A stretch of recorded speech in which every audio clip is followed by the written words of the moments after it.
ನಾವು ಚಿಕ್ಕವರಾಗಿದ್ದಾಗ ದೀಪಾವಳಿ ಹಬ್ಬ ಅಂದ್ರೇನೆ ಏನೋ ಒಂಥರ ಖುಷಿ, ಏನೋ ಒಂಥರ ಸಂಭ್ರಮ ಅಲ್ವಾ. ದೀಪಾವಳಿ ಹಬ್ಬ ಬಂದ್ರೆ ಸ್ಕೂಲ್ಗೆ ಒಂದ್ 3 ದಿನ ರಜಾ ಕೊಡೋರು.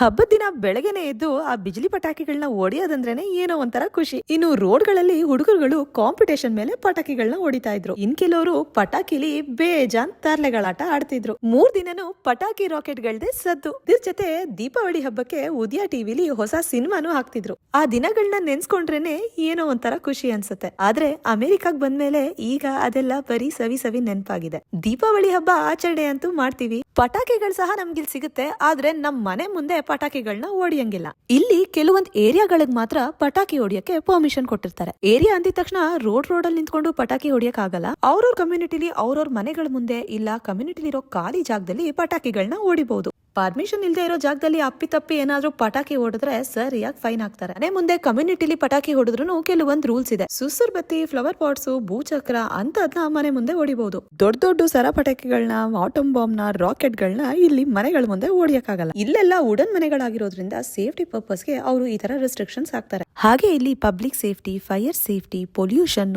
ನಾಯ್ಸ್ ಪೊಲ್ಯೂಷನ್ ನ ತುಂಬಾ ಸ್ಟ್ರಿಕ್ಟ್ ಆಗಿ ಫಾಲೋ ಮಾಡ್ತಾರೆ. ಹಾಗೆ ಅಷ್ಟೇ ಸ್ಟ್ರಿಕ್ಟ್ ಆಗಿ ನಾವು ಕೂಡ ಇದನ್ನ ಫಾಲೋ ಮಾಡ್ಬೇಕಾಗತ್ತೆ. ಹಾಗೆ ನಮ್ ದೇಶದಲ್ಲಿ ಇದೇ ರೀತಿ ರೂಲ್ಸ್ ಅಂಡ್ ರೆಗ್ಯುಲೇಷನ್ ನ ಸ್ಟ್ರಿಕ್ಟ್ ಆಗಿ ಫಾಲೋ ಮಾಡಿದ್ರೆ ಆಗುವಂತ ಅಪಾಯಗಳನ್ನ ತಡಿಬಹುದು.